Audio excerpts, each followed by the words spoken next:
사이다 무비튼. 남편은 외아들이었고 부모님 댁에서 줄곧 살았다. 부모님을 너무 존경하고 좋아하고 그래서가 아니라 굳이 말하자면 시어머니가 전형적으로 아들밖에 모르는 타입이었던 것 같다. 반면 남편은 항상 냉랭한 편이었다. 남편과 2년 정도 연애 끝에 결혼하기로 했을 때 시어머니는 한눈에도 나를 적대시했었다. 결혼할 거면 동거는 필수라는 식으로 말을 하셨지만 내가 뭐라고 하기도 전에 남편이 나서서 거부했다. 물론 다소의 잡음이 있었지만 절충해서 도보 15분 거리에 있는 집을 계약하면서 일단 집 문제는 마무리가 됐다. 하지만 시어머니는 나한테 아들을 뺏겼다는 피해망상에 사로잡혀서 남편이 없을 때를 골라서 나를 괴롭히기 시작했다. 처음에는 내가 남편한테 격이 안 맞네, 안 어울리네 하다가 게을러 터져서 직장도 안 다닌다고 뭐라고 했다. 내가 전업주부로 지내길 바랐던 사람은 남편이었다. 남편은 새벽같이 나가는 날도 있고 밤늦게 퇴근하는 날도 많았는데 내가 자기 시간에 맞춰줬으면 좋겠단 바람이 있었고 내가 전업주부가 되면 둘이서 있는 시간을 많이 가질 수 있어서 좋을 것 같다고 했다. 남편 혼자 수입만으로도 생활비 걱정은 안 해도 될 정도였고 그래서 나도 남편 의견에 동의하게 됐다. 하지만 시어머니 입장에서는 그저 집에서 노는 여자로 보였던 모양이었다. 그러다 그날도 시어머니가 또 찾아와서 나한테 욕을 하고 있을 때 우연히 일찍 퇴근한 남편한테 들켰고 분노한 남편은 두 번 다시 우리 집엔 얼씬도 말라는 출입금지 명령을 내렸다.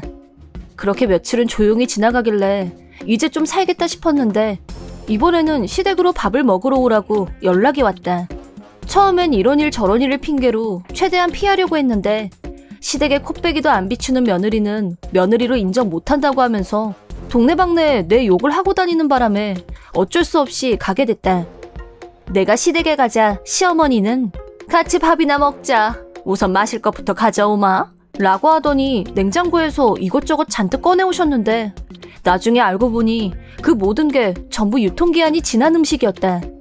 처음엔 시어머니한테 무슨 다른 꿍꿍이가 있을 거라고 의심하지 못했는데 나한테만 먹으라고 하고 뭐 멀쩡하네 라고 생뚱맞은 발언을 하길래 응? 뭐래? 순간 무슨 뜻인지 진위가 파악이 안 됐다. 그러다 시어머니는 완전히 상한 음식을 나한테 먹으라고 한 게 아니라 유통기한 지난 음식을 먹으라고 한 것뿐이기 때문에 이걸 먹고 몸에 이상이 오는지 안 오는지를 지켜보고 있었던 거란 걸 알았다. 결과적으로 몸에 확실한 이상 반응이 생긴 건 아니어서 시어머니한테 뭐라고 따지지도 못하고 속만 끓였다.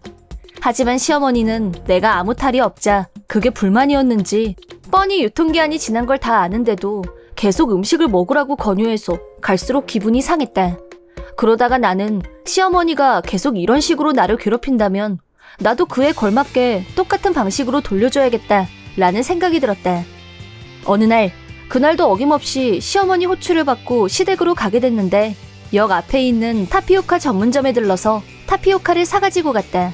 타피오카 밀크티를 시어머니한테 드시라고 내밀었고 한 입 입에 넣은 시어머니는 어머나 이거 참 별맛이다 라면서 맛있다고 쭉쭉 들이켰다.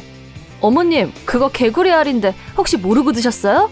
라고 하자 시어머니가 우엑 하고 전부 토하더니 컥컥거리면서 나를 노려봤다.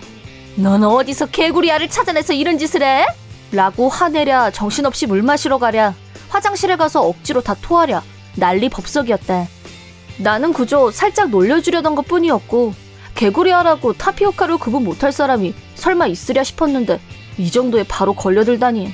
시어머니가 점점 정신을 못 차리길래 농담이라고 말하자 아까보다 더 화를 내면서 남편한테 다 말하겠다고 했다.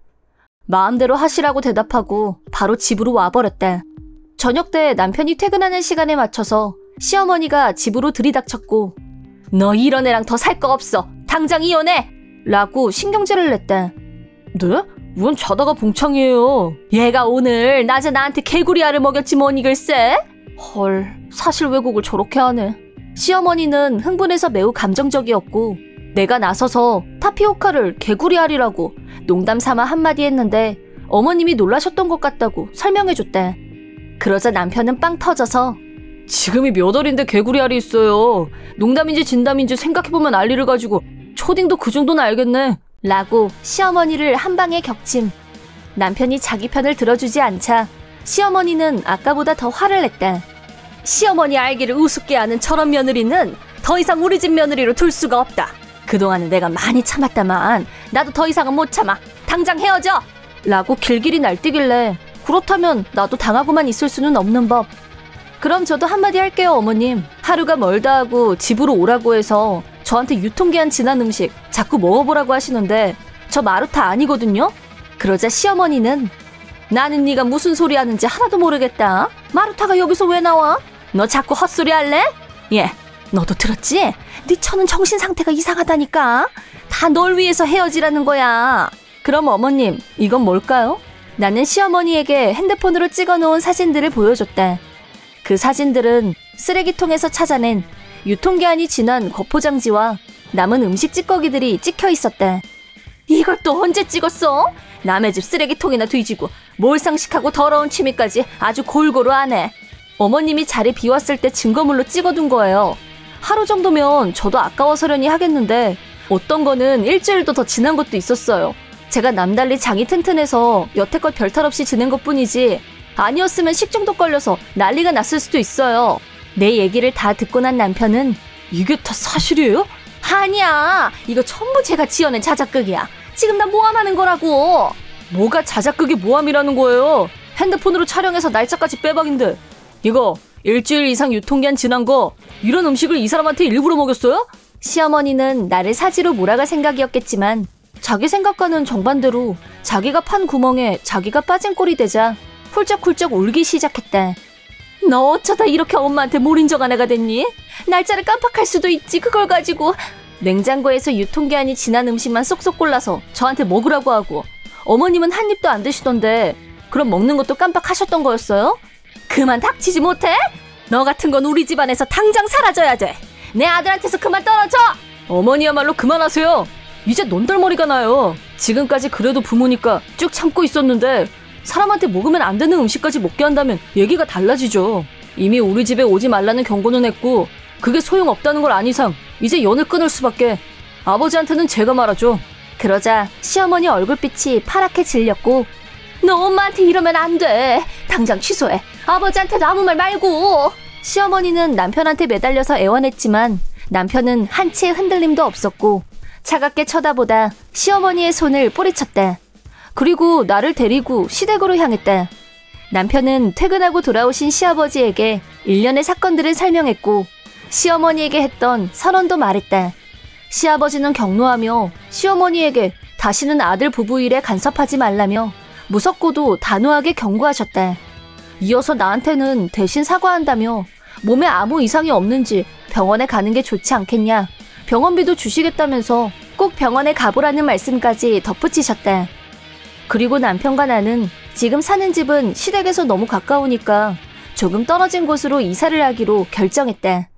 차로는 얼마 안 되는 거리여서 시아버지는 운전해서 오시면 되고 시어머니는 운전면허가 없으니까 혼자서는 못 오고 무엇보다 이사한 곳이 어딘지 절대 주소를 안 가르쳐줄 생각이다.